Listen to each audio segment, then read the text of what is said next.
Hi guys, James at Rampant Lion Reviews again for you today with another beer review. For this one we are going to stick to central Scotland and we're going to have a look at one of the other breweries that are fairly local to me actually, and this is one that I've always been really quite impressed with. So we're going to head out towards Callander for this one and we're having a taste of another beer from Fallon Brewing. So this one is the Waganui and it's a New Zealand Pale Ale coming in at 4.6% ABV. Waganui translates into English from Maori as meaning like big surprise or great surprise, something kind of along these lines. So yeah, really looking forward to this one. Probably my favourite beers that I've had from these guys before were the Choo Choo, which is a beautiful sweet stout, and also the Platform C, their West Coast IPA that they do, is a really quite nice beer actually. So those are two that I would definitely recommend that you check out, but they are fairly prolific. They're always putting new beers out there, and if I was still living in Scotland, I would review quite a lot of the things that these guys do, but I always make the effort when I come home to at least get one or two of their beers to review for you here. So if you are interested in Scottish craft beer, Fallon Brewing are one of the ones that I would highly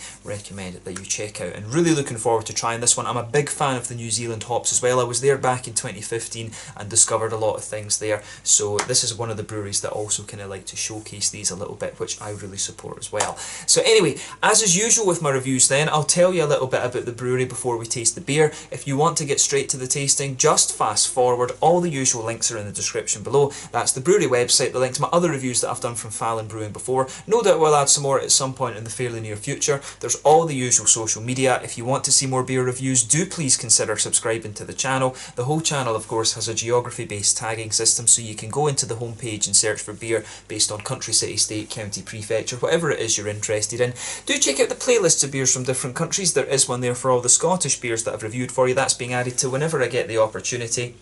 And as always, please do get in touch and let me know some of the other beers and breweries that you guys would like to see me review. It's always great to hear from you guys that are watching the videos, and the support that you show the channel is hugely appreciated. And incidentally, this is a beer that you'll find in Aldi. I think this was one that they did for one of the recent Scottish Beer Festival things. But anyway, on to my brewery notes to tell you a little bit about Fallon Brewing then. So Fallon Brewing was established by Paul Fallon, who's a former home brewer turned professional. And initially when he was starting up this company, what he did to kind of determine what capacity he should have basically and to figure out what brew kit to buy, he initially was contract brewing at traditional Scottish ales, who are now known as the Black Wolf Brewery, and they're from Throsk, just outside of Stirling in the very centre of Scotland. Very historic town incidentally, and somewhere that you should visit if you do come here. But the brewery now live in the old Kippen railway station near Stirling. It's actually out towards Callander, and this is in the vicinity of the Fintry Hills and Gargunnock as well. Over the course of 2016 they built a new building at the brewery to increase their capacity, and they installed their canning line in early 2017. They used to sell their beers in the big half-litre bottles, but then they scaled down a little bit to do these little 330ml cans, just better for exports and transport and things like that, of course, as well. But apparently all the beers that they do are vegetarian and vegan friendly, and the brewery runs off of 100% green energy as well. Like I mentioned earlier too, they are fairly prolific. You'll see a good couple of new beers from these guys every year, and they're very good at IPAs from what I gather. Platform C was a really good one when it came on into the scene, and they've been experimenting a lot as well. Like I say, they're one of the few breweries I can think off the top of my head in Scotland, other than Brewdog, they are using the New Zealand hops quite widely, because they are a little bit more expensive to bring into Scotland actually, just with the sheer distances that they've got to travel and things like that. But you will get some really awesome stuff from there. But yeah, as I say, this is a brew that I would highly recommend that you check out. Very prolific, and the quality of their beer is pretty damn good as well. So I'm hoping that these guys can get some exports on the go at some point over the next little while. But yeah, that's all you really need to know about Fallon Brewing for the moment. If you want to learn more, of course, you can check out the brewery website, and you can follow them on Facebook and Instagram and stuff like that. That'll keep you up to date with all the latest goings on, and you can check out Rate Beer and Untappd for the list of all the different beers that they've done as well. So anyway, to actually tell you a little bit about the beer itself before we taste it. So I did, the two hops in this one are actually quite interesting. So this one is a 4.6% New Zealand Pale Ale, as I mentioned earlier, and it's hopped with Hull Melon and Tahiki. So Tahiki hops was one that I had never heard of. So when I did a bit of research on this, apparently this hop originates from a hop brewing program back in 1956, but it wasn't officially registered until 1972. And the hop itself is a cross between the English Fugel and a Russian variety that I'd never heard of called Serebryanka. And this has always between 6 and 8% alpha acid. It just depends on how it kind of turns out, basically. But it's supposed to give you a lot of grapefruit and lime aromas and flavours, so it should be really quite interesting to try this one. Huell Melon is one that I have encountered on a few occasions before. This is a German hop that was released back in 2012, and it's bred from Cascade, another Huell company variety, and it gives big melon qualities along with a little bit of apricot and strawberry sometimes as well, from what I gather. So yeah, two really unusual hops in this one. Or, well, Huell Melon is one that I've heard of, as I said, but Tahiki is one that I'd never come across, and I didn't know that some of these New Zealand hops out there were as old as that. So yeah, you learn something new every day. But let's get rid of the brewery notes just now, and we'll have a taste of the beer and see how we get on. So I'll just let you have a little look at the artwork of this one before we open it up. This is the kind of standard artwork. The outline up here is basically the Fintry Hills, from what I gather. You know, this part in Scotland, but you know, there's a hell of a lot of mountains and stuff in Scotland basically, and the artwork that they've used here is just the outline of their the local hills. But really nice artwork on this one again. I will say that I've seen a couple of special edition beers from these guys, and it's not a sort of white thing here. It's actually quite clear, and it's a little bit more kind of colourful, and I believe, as I say, that those are some of the special edition beers. So I need to see if I can get one or two of those to review for you at some point too. But nicely presented beer, this one, as always, a 330ml can. So let's get it out and we will get on with the tasting then. Oh, it's gone a little bit crazy, but it should be okay. Let's get it out and into the glass. Yeah. So yeah, Tahiki hops. I'm really curious just to see how these turn out. I forget what hops it was that was in the Platform C, but it was always a lovely beer. Just see if I can get the rest of this in without making it go too crazy. There we are. That should be alright. It will calm down in a wee minute. So yeah, as you can see with this beer, it's poured a really nice sort of, I would say that's quite a bright yellowy colour. There's a bit of an orangey amber to it, but I would say this is more of a yellow amber rather than an orangey amber. You can see the head on this one has gone a little bit crazy. I'm not sure why it would have done that, because it has just been sat in the fridge for like 3 or 4 days before I've reviewed it. But one or two big bubbles sticking towards the side of the glass, a few little ones heading up towards the bottom of that head there. But overall, it looks pretty nice, and just as you would expect from a sort of IPA pale ale these days. Not too much in the way of haze, so I'm curious to see whether it's more of a sort of, it's a New Zealand pale right enough, but whether it's more West Coasty or whether it's more sort of New Englandy in its characteristics. But looks very nice. Definitely nothing overly surprising about this beer in terms of its appearance. So let's take a look at the aroma then and just see how it got on. The head is, as you can see, just dying away a little bit, so I'm sure we'll still be able to get a good bit of stuff out of it. So yeah, with this one, straight away, for me, the melons are kind of jumping out of there really quite nicely, along with the limes from the Tahiki. It's really lemony and melony, this one.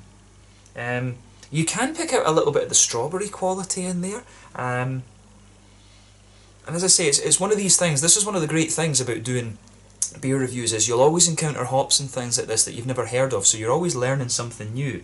But yeah, it's definitely got, it's quite limey, it's quite sort of melony, this one. It's quite grassy in terms of the green side of the hops. It is quite a grassy smelling beer, this one. There's a little bit of an almost herbal quality in there as well, which is interesting. Yeah, you can get a little bit, I'm not getting too much in the way of the grapefruity notes that you can expect, or that you were supposed to expect.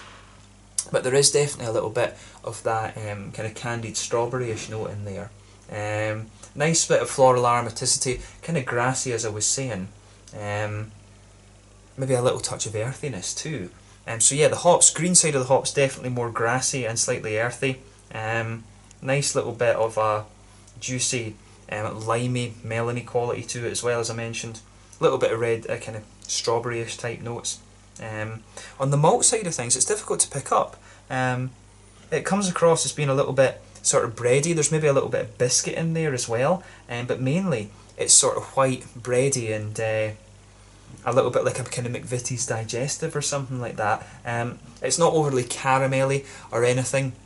it does come across as fairly kind of straight up, but that was one of the main differences I always used to find between pale ales and IPAs. IPAs always had a little bit of a kind of caramelly quality to cover up the booze. They'd usually put a bit of caramel or something like that in there, and then the pale ales tended to be a little bit lighter and more bready. There was a period in time where a lot of brewers were making pale ales and IPAs and just, you know, making flat malt bases, pale malt, and then blast them with hops, whereas now it seems to be a little bit more about blending things. But yeah, it's interesting how all of that goes together. But I like always like encountering new hops and things like that. So take a little bit of time and enjoy the aroma of this one before you get stuck into it. But let's have a taste of this one then. This one is the Waganui, the Great Surprise if you translate it from Maori into English, from Fallon Brewing in Kippen, just near Callander in Stirlingshire here in the centre of Scotland. Let's get stuck in a New Zealand Pale Ale at 4.6%. Slàinte, skål, cheers.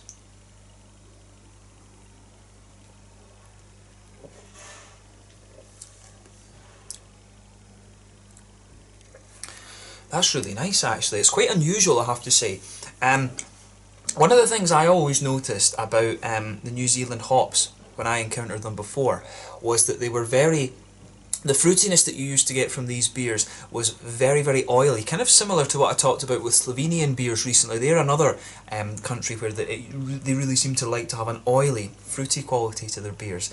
And this one, to me, is really unusual. The way the fruits and things are coming out in this one is really nice. It's you're going to notice that if you just take a sip of this and let it sit, you're going to get a hell of a lot of limey quality out of this one, and the melon kind of starts to push its way out of there as well. It's a very light feeling beer, this one, in terms of its fruitiness, but it lingers there.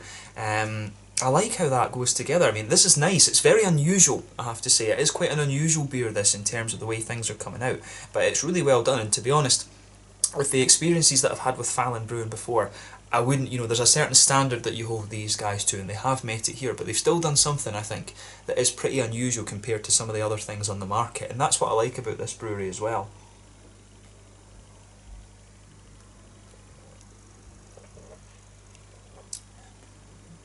Yeah, that's really nice. So, in the middle of your palate then, this one I would say is it's pretty much straight up in the middle of your palate. I mean, straight across the middle of your tongue, you're going to feel a little bit of that pale white bready malt there. It does get a little bit grainier the further you go into the aftertaste. There's maybe a little bit of biscuity sweetness in the centre of your tongue too.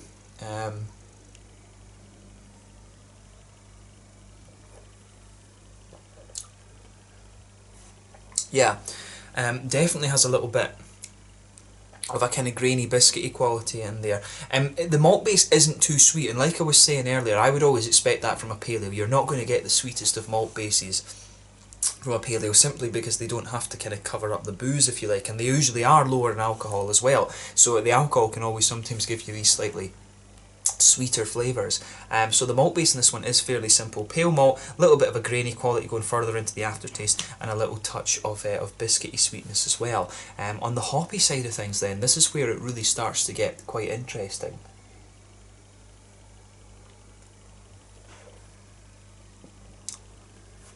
So yeah, back corners of the palate, you've got a little bit of earthiness there.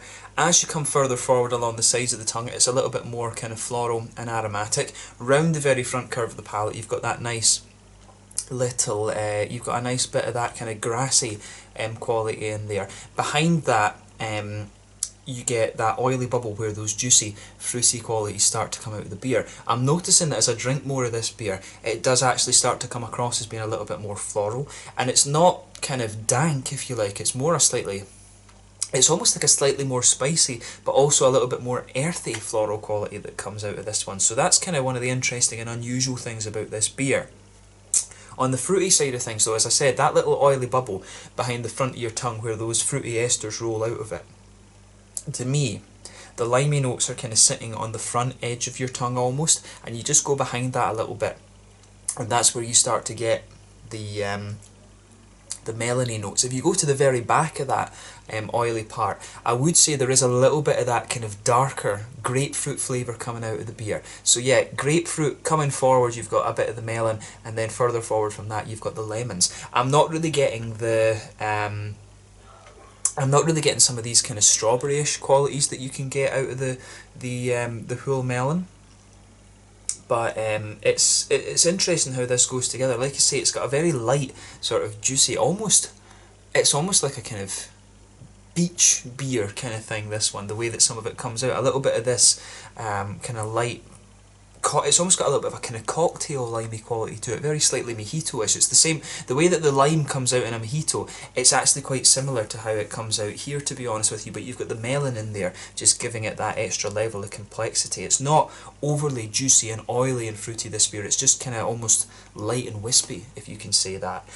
So the way that everything goes together in this one is really quite nice, actually, and the sort of floral quality, that different floral quality that you've got in this one, builds a good bridge with that grainy aspect that you have in the middle of the palate too. So yeah, that's another solid beer from Fallon Brewing. I'm not surprised, but it's quite cool how they can still try a lot of different things. Yeah, it'd be cool to see them scale this one up and do it as a sort of full IPA as well with a sweeter malt base. I think that would be interesting to see how that would affect this one, but as it stands, it is a really nice beer, and I think the name suits it a little bit. Waganui, great surprise, because this one really just is not something that you can really compare to other beers, actually. So thumbs up to Fallon Brewing for thinking outside of the box a little bit with this beer. In terms of the mouthfeel then, I would describe this one as being, I think this is a fairly, it's at the bottom end of mid-bodied. I think it's fair to say that. Carbonation is actually a little bit crisp on this one. The mouthfeel overall, it does have a good little bit of wetness, which again I think is due to the local water. I've been saying this about a few of the sort of central Scotland beers. We've got good quality water here. So it does kind of have an almost clean quality to it. You've got a nice, I would say the mouthfeel has a bit of an oily quality as well, but mainly a kind of wet, clean quality to the mouthfeel. Malt base is quite smooth, but at the same time a little bit grainy. You've got a nice little bit of hoppy bitterness in there. I'd be estimating around 30-ish, maybe 40 IBUs at a push, and you've got some nice light, juicy fruits in there too, and the fruit is the really kind of unique part about this beer for me, as well as the way the earthiness, the sort of floral, earthy qualities kind of come out in this one. But overall, another very solid beer from Fallon Brewing, and it's cool to review something a little bit different from them. Like I say, you can pick this one up in Aldi's. I'm not sure if it's an exclusive, but it was one that I picked up because I like, you know, as I say, I like the New Zealand hops, and it said Kiwi Pale Ale, so why the hell not? So yeah, another good beer from Fallon Brewing, and this, as I say, is a brewery that you need to check out if you're interested in Scottish craft beer. I will see if I can get a couple more of their beers to take back with me or review here, but it's been cool to return to these guys after quite a wee while, and I hope you've enjoyed my take on this beer. So anyway, as always, thank you for watching my beer reviews. Until the next time, please like, subscribe, share, all the usual YouTube stuff. Let me know your own thoughts on this beer in the comment section below. Let me know what your favourite beers are from Fallon Brewing as well. No doubt I will return to these guys in the near future. Make sure you check out my social media, and I'll catch you guys later. The Waganui, great surprise, a 4.6% New Zealand Pale Ale from Fallon Brewing in Kippen, just near Callander, outside of Stirling here in central Scotland. Till the next time, Slàinte just now, and I'll catch you guys later. Slàinte, Skål, cheers.